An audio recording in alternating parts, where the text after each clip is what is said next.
Carl Jung, How Society Tricks You into Working Your Life Away. Have you ever woken up, dragged yourself out of bed, and wondered, why am I doing this? You commute, you work, you eat, you sleep, and you do it all over again, day after day, year after year. And then one day you look back and realize that decades have passed. Your dreams, your questions, your curiosity buried under piles of paperwork, meetings, and responsibilities you never consciously chose. And yet you were told this was the path. You were promised meaning, success, fulfillment. But now, something deep inside you whispers, was that a lie? Carl Jung believed that the greatest tragedy of humanity was not that we die, but that we never truly live. We never become who we are. Society, he said, is a powerful machine. It manufactures identity, molds minds, and dictates meaning. From the moment we are born, we are conditioned subtly, almost invisibly, to fit into roles that serve the system, not the soul. You are not asked what your essence is. You are asked what job you want. You are not guided inward. You are pushed outward towards status, towards productivity, towards conformity. Click subscribe to this channel to get more profound insights. But why? Why would society do that to us? The answer is both simple and deeply disturbing. Society doesn't need you to be whole. It needs you to be useful, functional, predictable, and most of all, obedient. The modern world runs not on dreams but on labor, and so from a young age, we are trained to believe that our worth is tied to our output, our value measured in hours worked, promotions gained, and tasks completed. We internalize this lie until it becomes our identity. Have you ever felt guilty for resting, for not being productive? That guilt is not natural. It's implanted, cultivated. It's a symptom of a deeper psychological manipulation. Jung spoke of the persona, the mask we wear in public. Society encourages us to build that mask early, to specialize, to brand ourselves, to become something that can be packaged and sold. But beneath that mask is the self, the real you, the vast, untamed mystery of who you are. And most people never meet that self. We go through life as strangers to ourselves. We know our job title, our social media bio, our resume. But do we know our fears, our longings, our inner images? Jung warned that when we ignore the self, it doesn't disappear. It festers. It haunts us in the form of anxiety, depression, burnout. The soul doesn't die quietly. It fights back. And the more we suppress it, the louder it screams through symptoms we can't explain. Let me ask you something. When was the last time you were truly still, not distracted, not multitasking, just still, listening, feeling, being? If you can't remember, that's not your fault. That's by design. Stillness is dangerous to the system, because in stillness we begin to hear the voice of the self, and that voice often whispers things that terrify the ego and threaten the status quo. Maybe it says, this isn't your path. Maybe it says, you were meant for something more. And maybe, just maybe, it says, wake up. But waking up is painful. It means questioning everything. It means looking your life in the mirror and asking, is this really mine? Or was it manufactured for me? And if the answer is the latter, what then? Do you tear it all down? Do you start over? The truth is, most people don't. Not because they don't want to, but because they're afraid. You see, society has another trick. It makes you afraid of freedom. It tells you that without structure, you'll fall apart. That without your job, your routine, your status, you are nothing. But that's a lie. You are not your job. You are not your productivity. You are not your LinkedIn profile. You are a soul, a force of nature, a unique spark of consciousness that cannot be replicated or replaced. But you've forgotten that. We all have. And that's not your fault either. You were never taught to explore your inner world. You were taught to fear it. You were taught that the unconscious is dangerous, that dreams are meaningless, that spirituality is irrational. And so you stayed on the surface, busy, distracted, productive. Until one day the void opens beneath you and you realize you've built your life on autopilot. What if your exhaustion isn't from doing too much, but from living too little? What if your anxiety isn't a disorder, but a message? What if your depression isn't a flaw, but a symptom of a soul starved for meaning? Jung said, people will do anything, no matter how absurd, to avoid facing their own souls. And isn't that what we see everywhere? People numbing themselves with entertainment substances, consumerism, anything but silence. Because silence is the doorway. And beyond that doorway lies the truth, not society's truth, your truth. So here's the real question. Do you have the courage to face it?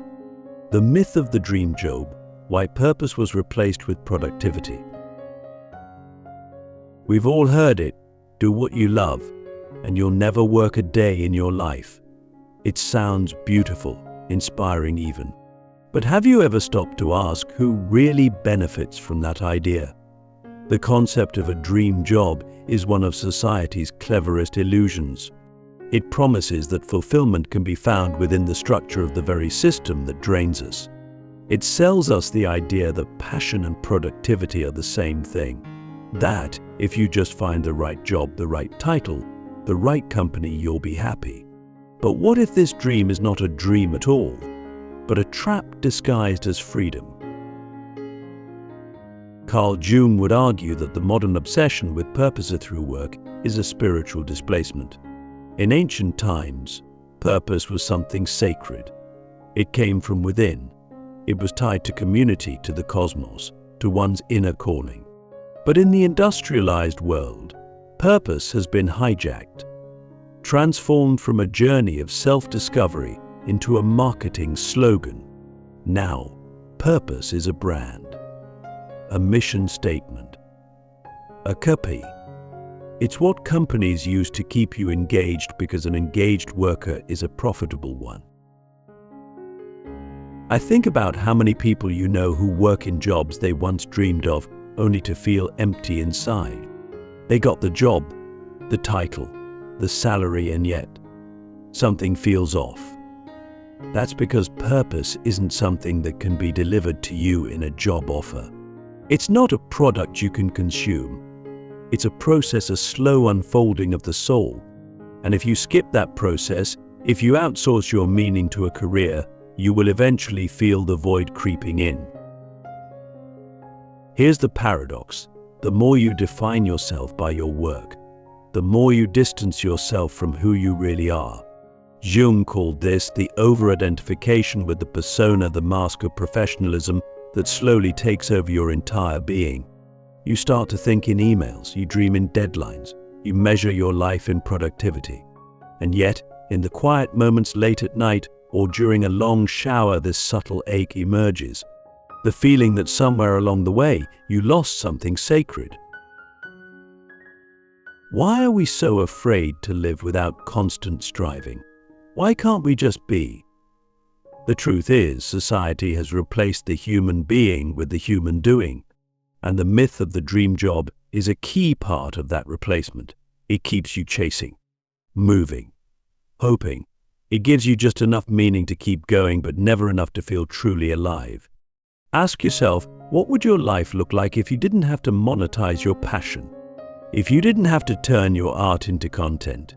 If you were allowed to create, explore, rest without the looming pressure of performance?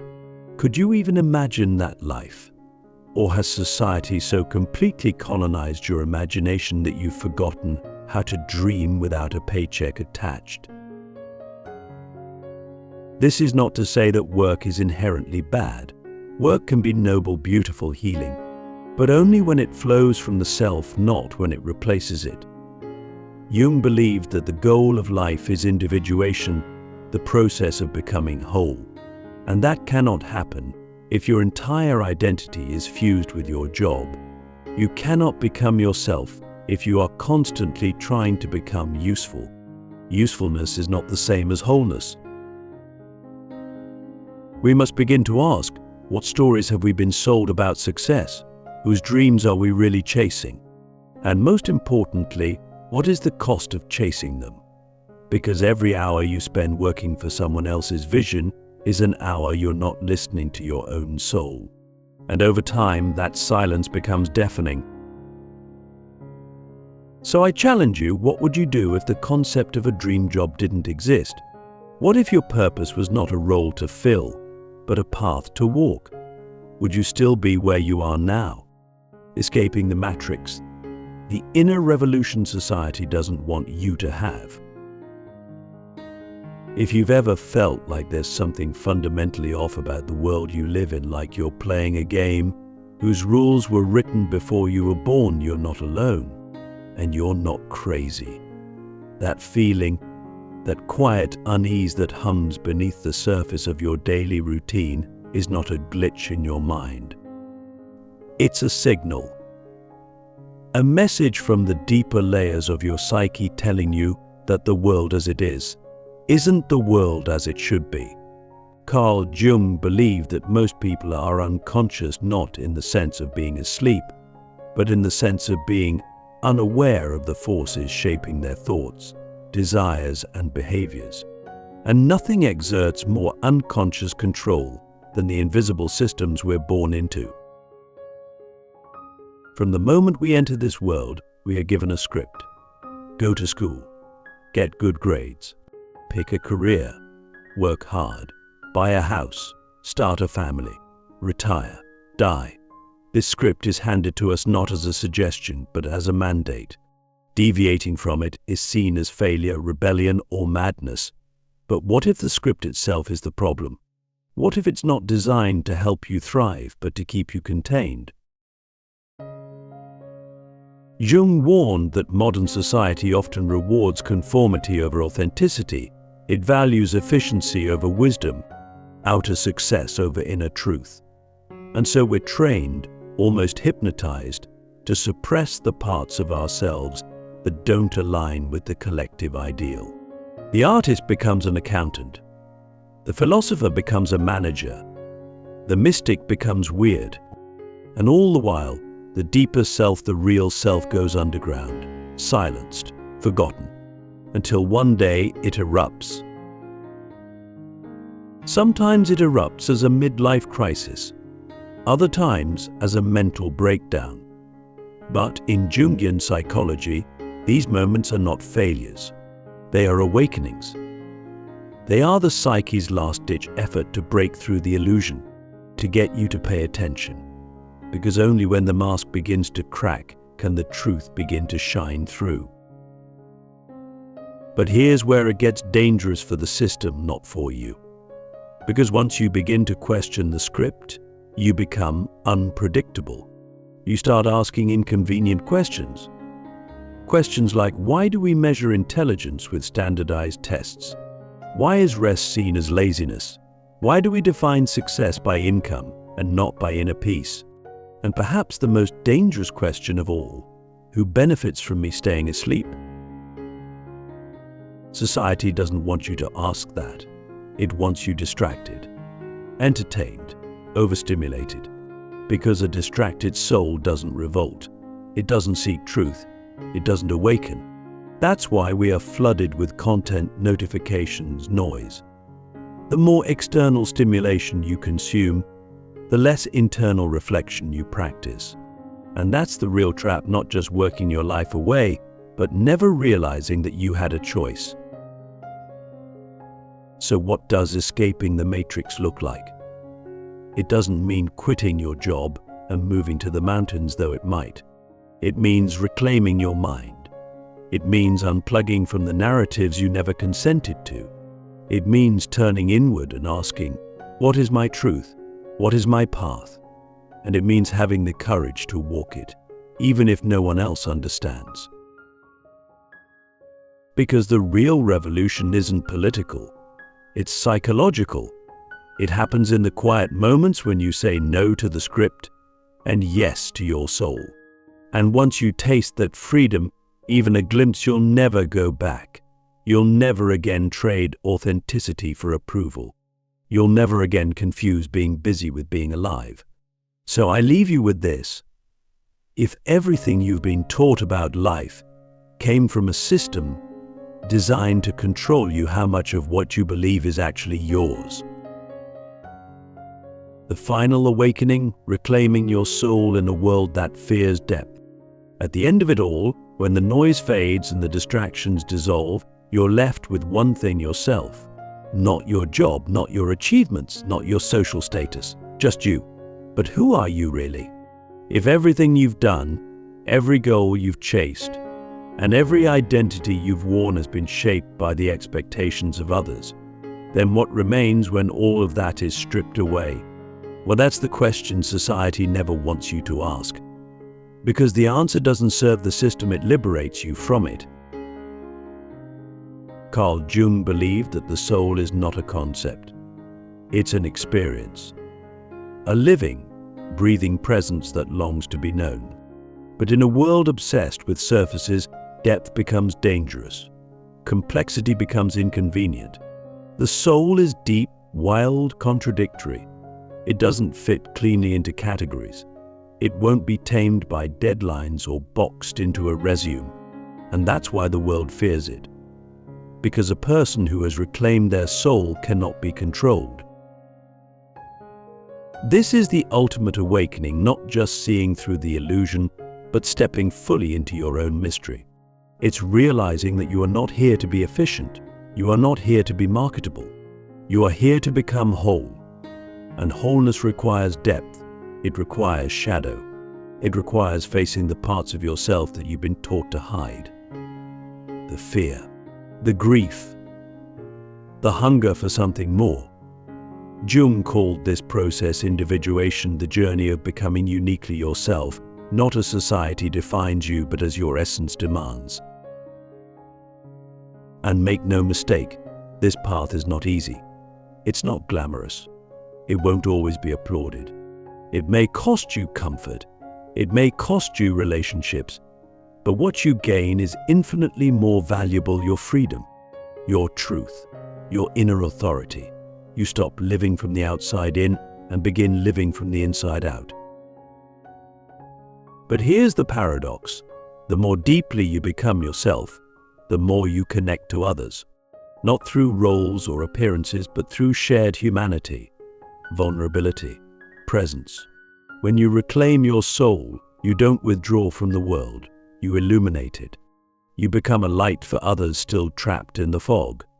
And maybe, just maybe, your choice to awaken gives someone else permission to do the same.